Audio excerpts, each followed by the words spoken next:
I'm Duke Castiglione, and these are my extra points.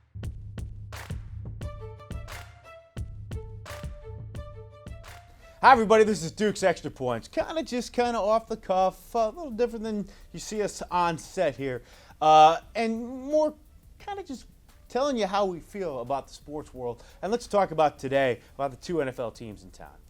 And we got to start with the Giants. It was a horrible loss to the Jets, without question. I mean, look, the right thing to do. And Tom Coughlin, I do agree, should be criticized for the way he handled that situation. You got to go for the 3 points with 8:30 left in the game. You got to make it a 13-point lead, and you got to say, Ryan Fitzpatrick, if he beats me with 2 touchdowns, I can at least sleep at night.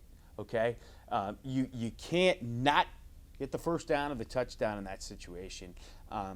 And then just have a 10-point lead, okay? Because a 10-point lead is so much different. And I thought there's been a lot of things that happened this year with Tom Coughlin that made me scratch my head. But I'm not ready to give up on him just yet. You look at 2007. I covered that team, having done the pregame show. People wanted to run him out of town then. They won the Super Bowl. 2011, people wanted to run him out of town then. They won the Super Bowl. They're only 9-7 that year. You tell me, who would you rather face in the postseason? And I know the Giants have blown 5 late games this year, but who would you rather face in the postseason? Washington, Philadelphia, or Eli Manning and Tom Coughlin? Tom Coughlin is still a Hall of Fame coach. Okay, this season is not done. We're only 3/4 of the way through this book. Not even 3/4 of the way through this book. So now all of a sudden, Giants, if they get hot, and we expect them to beat Miami on Monday night. If they get hot right around the same time as they did back in 2011, Eli Manning and Tom Coughlin can be very dangerous in the postseason. This Giants team can easily be 10-2 instead of 5-7. So I'm not ready to make a coaching change yet. I'm not ready to give up on everybody just yet. There's still a lot of football left. And remember, whoever wins the NFC East, and I think it's going to be the Giants, even though they have, percentage-wise, they have to face a combined highest winning percentage out of all the other teams. And look, the Cowboys are still just 1 game out of all the other teams in the NFC East. But I think the Giants are going to win the NFC East. The Jets side of things, look, take nothing away from the Jets last week. The Jets battled. They were in that game. They made second-half adjustments. Todd Bowles, Ryan Fitzpatrick. Thought the defense came up big.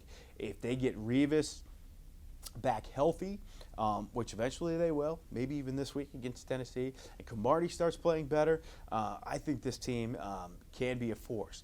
It scares me that they have a journeyman quarterback in Ryan Fitzpatrick, but he's played the best football of his life. I mean, he joked around that this is the first time he's played meaningful games in December.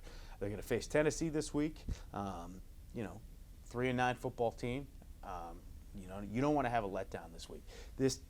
To me, last week's game was more important for the Jets than it was the Giants because of the way things are in the AFC East. But if the Jets can reestablish that running game that they had in the first part of the year, and this is the time of year to do it where the weather turns, I think they too can be a dangerous team. Now, look, the AFC I think is a lot tougher than the NFC. Especially when you look at the teams in the AFC. And to me, even though the Patriots are banged up, they're still the Patriots. You still got to get through them, and they still got to be knocked off until they're defending champions. It's going to be an interesting time here with 4 regular season games left for the Jets, 4 regular season games for the Giants. This book is far from written. After Christmas and after January 3rd, we may look at the season a lot differently. But I'm not ready to jump to any conclusions just yet. I still think we're looking at both Jets and Giants in the postseason. At least that's our hope here. That's a wrap.